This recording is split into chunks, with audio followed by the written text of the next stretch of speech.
Dublin. How's everyone doing out there? Okay.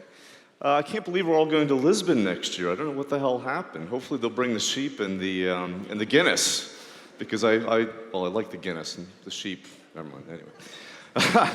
So today I'm going to talk a little bit about the third wave of digital marketing, or marketing, if you will.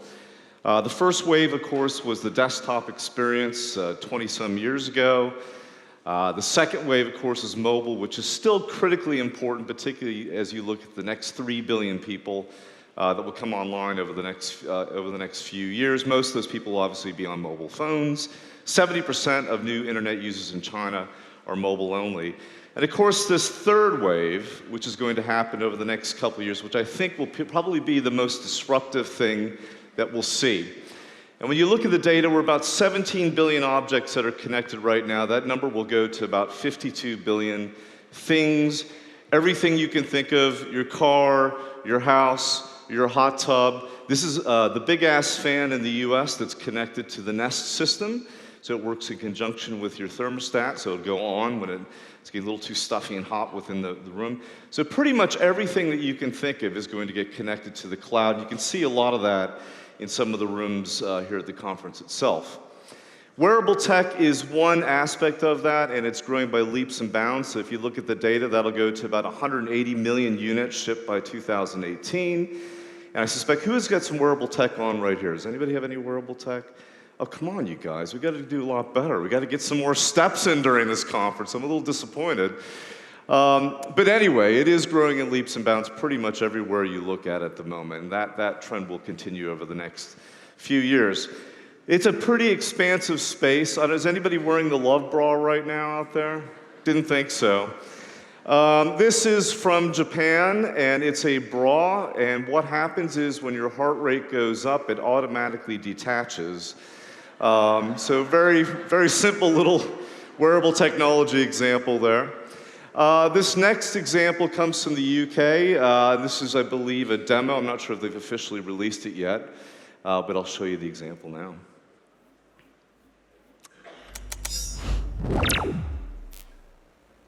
Meet Dorothy, the latest development in wearable technology, connecting your shoes to your phone. Dorothy is comprised of a mobile application that syncs with a Ruby, a small Bluetooth-enabled microcontroller powered by a light blue beam. Going on a first date? Select Receive a Call, create a fake contact, and slip the Ruby in your shoe. Now, when things get unbearable, click your heels together 3 times and answer that pressing phone call from your boss. Oh, sorry, my boss is calling. I've got to take this. Oh, I'll see you on Tinder. I love you. But Dorothy isn't just limited to a single use case. Want to let your friends know where you are? Simply choose Text 3 Friends and select 3 buddies from your contact list. Clicking your heels together 3 times sends a brief message broadcasting your current location, letting your friends know exactly where you are.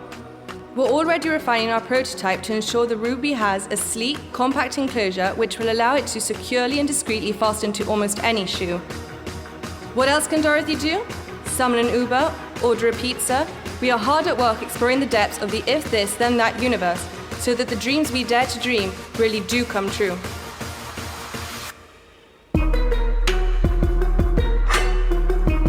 Take a good look around, see who's wearing Ruby shoes next to you right now. Start clicking, don't worry. Of course, wearable tech, there's some people think that will eventually disappear. So if anybody had gone to CES, which is a really big conference in Vegas every year with all the consumer electronics, a bit like this conference, but with gambling and prostitutes. And there's some incredible advancements in this particular area. If you look at the biometric data that can be collected, everything from your cholesterol level to your triglycerides to your blood pressure. And they believe that within 5 years, this technology will be so good that it'll essentially be able to predict if you're going to have a heart attack. So you get a little thump or a message on your mobile phone, and it'll say, get to the hospital in the next hour because we think you're going to have a heart attack sometime in the next 5 to 6 hours in the future. So when you look at today's wearable tech, it'll be a bit like the Newton and some of those other devices in the history of the internet that'll look a little bit dated by that particular time. Now, at Mindshare, we started a division called Life Plus, which exists in London and in Shanghai and in New York. And this team essentially helps our clients explore this vast universe of opportunities in the Internet of Things, in particular wearable technology. This is Chris Dancy, who's the most connected man alive right now. He may be here for all I know. He's got over 100 different devices connected to his body, and he claims that he's lost 100 pounds as a result of that. So I guess a pound per device. So well done, Chris, on that count. What we've recently done is run some research on what do people actually want out of wearable devices. What are the various need states and the user scenarios that exist out there? And we did a combination of qualitative research and quantitative research, everything from surveys to actually putting the devices on people and tracking what they did with them. And out of that, we got some really interesting information. Let me show you a little video clip first of what that research looked like. Shift 2015 arose from our awareness that wearables were the next generation of these kinds of emerging technologies. So what the research is about is looking into the future of wearable devices and how people will use them, interact with them, and what will be the opportunities for branding and advertising. We had 14 participants in the study. Half of them are young teenagers and students, and half of them are adults. All of them are broadly into technology. And what we've asked them to do is take home the devices over the course of 4 weeks, and we've carried out a series of experiments with them. So advertising, marketing, brands, they have a crucial role to play. And what's interesting about projects like this is we're actually trying to investigate what people actually want from that experience. The project's given us real direction into the ways in which we think advertisers can use wearables. We think that will partly be about new forms of advertising, probably in the form of contextually aware push notifications. But we think the richer areas of opportunity will be around brands providing services and experiences that either sit on the wearables themselves or take advantage of the data that wearables produce. And we're applying this to the work we're doing for clients right now. So the two questions that we wanted to ask, one is, what do consumers actually want out of wearable tech? What are the need states? And then the second, of course, is what are those opportunities for brands? And for the first question, we came back with a series of different findings that range from the flow of wearable tech, in other words, the ability to take out the friction of everyday needs. A simple example would the ability to simply pay with your Apple Watch or have your boarding pass in your Apple Watch, all the way down to self-expression, which is quite simply, it's a fashion statement. So what you put on your body can make you cool, or I guess in the example of Google Glass, probably not so cool in that particular scenario. One of the interesting things that came out was this area of value exchange, of consumers saying, yes, we do see a value exchange with brands, from sharing our biometric data with them to getting something back in return. So 38% of them responded that way. And what's interesting in this example is insurance, is that when you look in the US, 60% of individuals said they would give their biometric data to insurance companies in order to get a lower premium.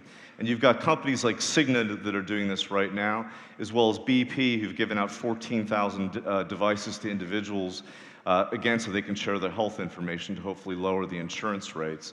So it isn't as far-fetched as it seems.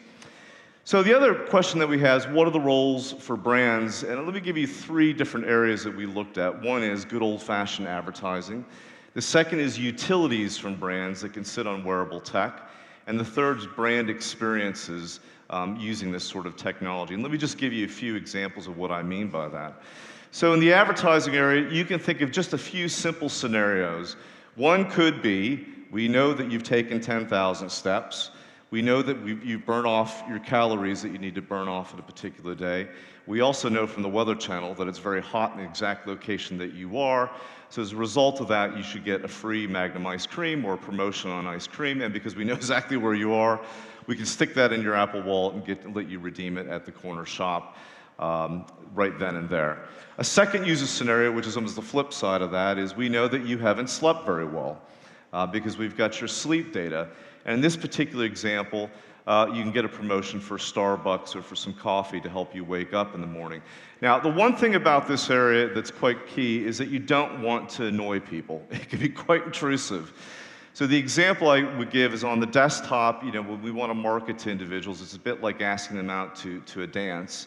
On the mobile phone, which is a smaller space, more intimate, it's a bit like asking them out on a date. And with wearable technology, it's a bit like asking them to sleep with you. I mean, it's quite intimate data that we've got here, and quite an intimate space. So whatever you do, it's got to be opt-in, and there has to be a true value exchange behind that. And there are companies out there like MapMyFitness and Kip that do this right now. The second area is around brand utilities.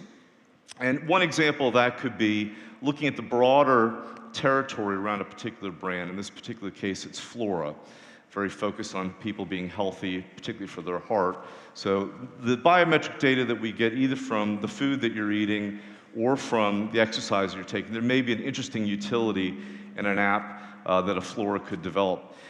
This is a real example. This is Nissan. Now, I didn't know this, but apparently the most unique thing you have as an individual is your heart rate. I always thought it was your fingerprint or your iris, but it's actually your heart rate. So they've actually developed not just an app, but wearable technology that you can use to actually open up the car door. So if you're going up to your car, it senses that you're close by, the door opens automatically for you. And if somebody asked me what happens if you have a heart attack, I think you're screwed, because I don't think it's going to open the door. So I'm not sure they really thought through this user scenario here.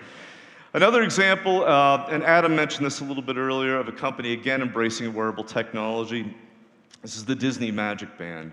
And again, as Adam said, what you do on the app, the website, is you pre-register, you put your hotel room, you put your credit card details, you customize the whole experience of when you want to go to Space Mountain or Big Thunder Mountain Railroad. You then go to the park. And the great thing about the Disney Magic Band is it tracks everything you do in the park. So if you spend a lot of time with Goofy, for example, it'll register that fact. If you talk to Goofy, it'll register. Pluto can't talk, but Goofy can. I never quite figured that one out. But anyway, because they're both dogs. But anyway, so if you buy a lot of Star Wars merchandise at the Disney park, it'll record that.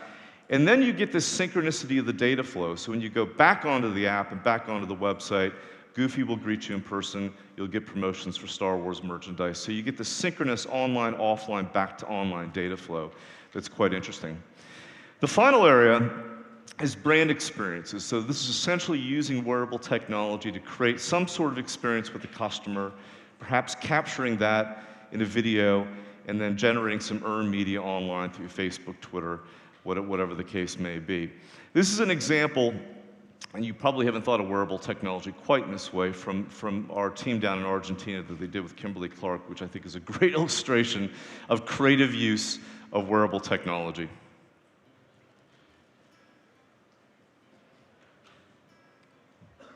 Sound? ¿Estás acá de nuevo? Hola, gordito. ¡Ay! Ahí de nuevo. Ahí de nuevo, de nuevo. Mira, mira, mira. ¿Sentís? Ahí. ¿No sentís? No. Pero está repateando. No siento nada. Ay, a ver.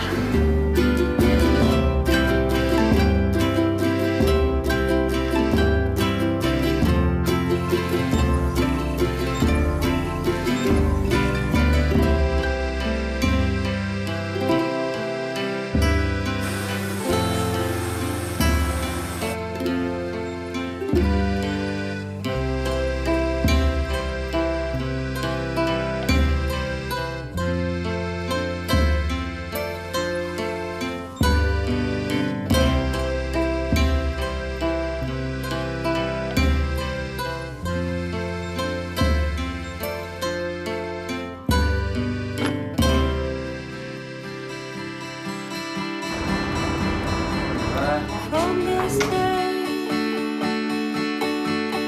feel alive. You're there to shine. If you know, if there's a better song, I will try to sing it right. La, la, la. Acá.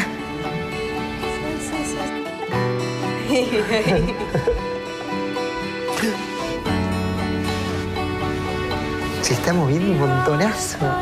Siento cómo se mueve, siento cómo golpea. No puedo creer.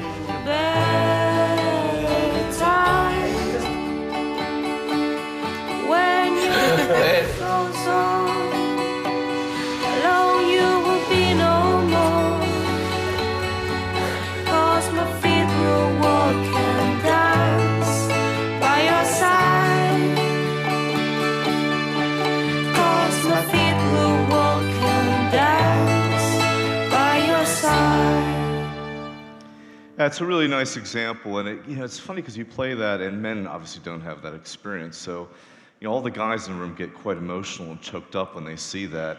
And I was presenting this someplace, and there's a guy in front absolutely bawling in tears after he'd seen the video clip. And there was a woman right next to him. She said, "Well, yeah, try wearing it for another 3 months and giving birth." So I thought, I wonder if anybody's actually tried that. So this is from Australia. Mike! Mike! Shit, Mike!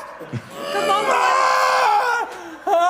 oh God, you're having triplets! No, Again! it's not funny. Yeah, triplets! Not Oh funny. my God! I'm cooked. That's the reality of it. Thank you very much, Dublin. It's great to be here as always, and I'll see you next year in Lisbon. And enjoy this third wave and make great things happen. Thank you very much.